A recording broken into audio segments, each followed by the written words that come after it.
To check out the full playlist for Project Africa, be sure to visit the link in the description.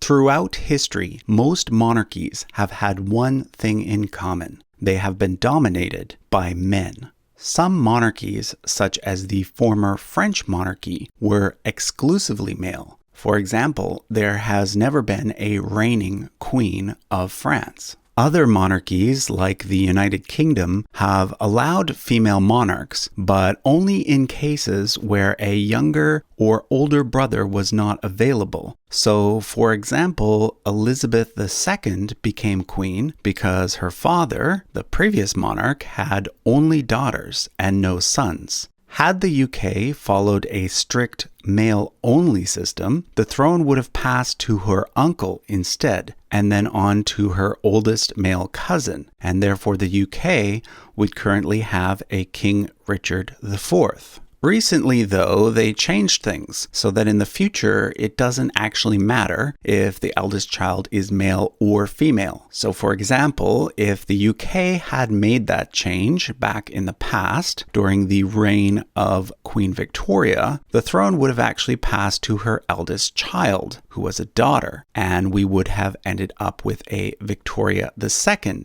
instead of Edward VII. And then we would have a completely different line of monarchs after that. So this brings us to a question. In all of world history, has there ever been a monarchy that was exclusively based on females?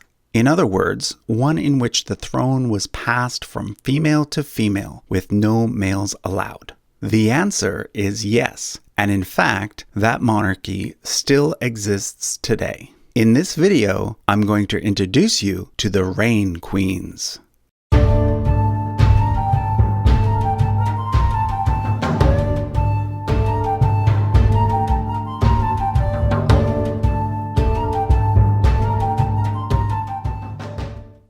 The Reign Queens are the hereditary monarchs of an African tribe called the Balobedo. The Balobedo live in the Limpopo province of South Africa, which borders Zimbabwe.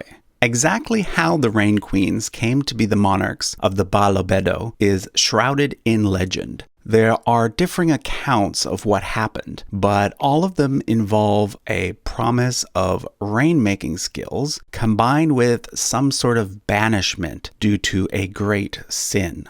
The stories also all agree that the Reign Queens descend from a chief who ruled part of the Kingdom of Mutapa. The Kingdom of Mutapa existed from around 1430 to 1760 and was the successor state to the Kingdom of Great Zimbabwe. We also know that the female-only line started around 200 years ago with the first Reign Queen, Maselekwana Modjadji I. Modjadji literally means ruler of the day, and the title is used by all subsequent Reign Queens. Hence, we get a Modjadji I, Modjadji II, Modjadji III, and so on. Initially, the Reign Queens lived in seclusion, and no one was even allowed to see or speak to them, except a few trusted advisors. That's why we have no idea what the first and second Reign Queen actually looked like. Every November, the queen would take part in a special rain-making ceremony that guaranteed rain for the year ahead. Then, close to the end of her life, she would commit ritual suicide, and her eldest daughter would take her place. During the reign of the second Modjadji, a British writer wrote a book called She, which was loosely based on the Reign Queen. In the book, a mysterious queen called She Who Must Be Obeyed rules a lost African kingdom, but actually turns out to be a 2,000-year-old white woman of Arab descent who has many powers, including that of agelessness.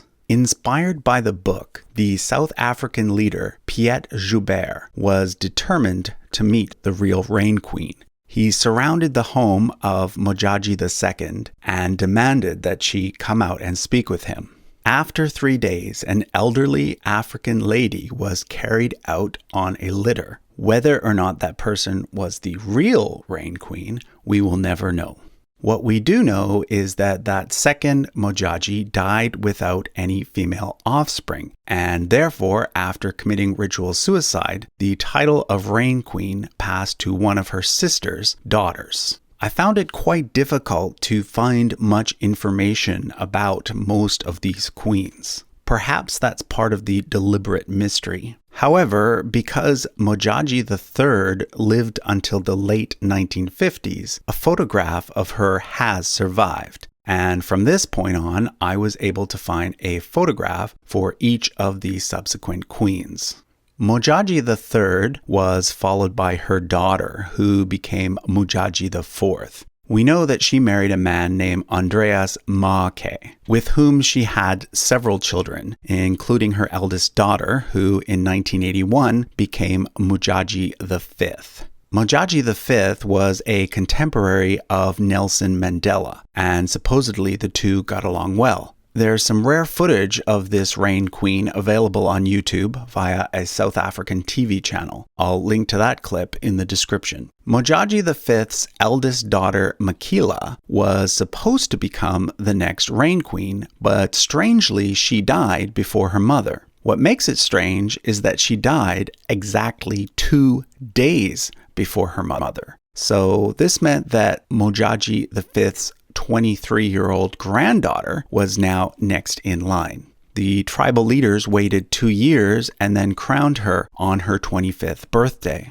But then, just 2 years later, she died suddenly from a mysterious illness at the age of 27. As you can imagine, there was quite a bit of controversy surrounding her death. This is mostly because her life choices had been controversial as well. She was the first Rain Queen to receive a formal education and the first to have adopted a modern lifestyle. Plus, she had a lover who was a commoner, and with him, she had a daughter. So some people feel that she might have been murdered by those who wanted a more traditional queen. But the result of her death is that we have not had a Rain Queen since 2005. Like I said, though, she had given birth to a daughter shortly before her death. That daughter, named Masalanabo, is now 14, and just last year, a special ceremony was held in South Africa, during which it was declared that she would become the next Rain Queen.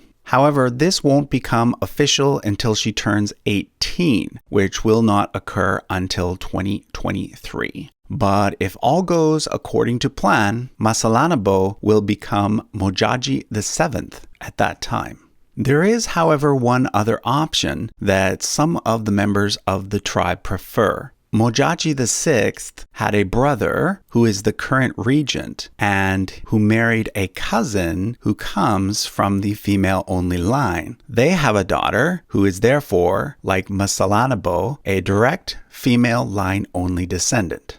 But again, because of the recent ceremony, it looks likely that Masalanabo is the one who will become queen. And in fact, she will technically be the most powerful Rain Queen since her great-great-grandmother, Modjadji IV. This is due to some recent changes in the number of tribal monarchies recognized by South Africa. I should make it clear that South Africa as a country is not a monarchy. It is a republic. However, there are several tribal groups living within the boundaries of South Africa, like the Balobedo, who recognize their hereditary chiefs as monarchs, even if the government of South Africa and the rest of the world do not.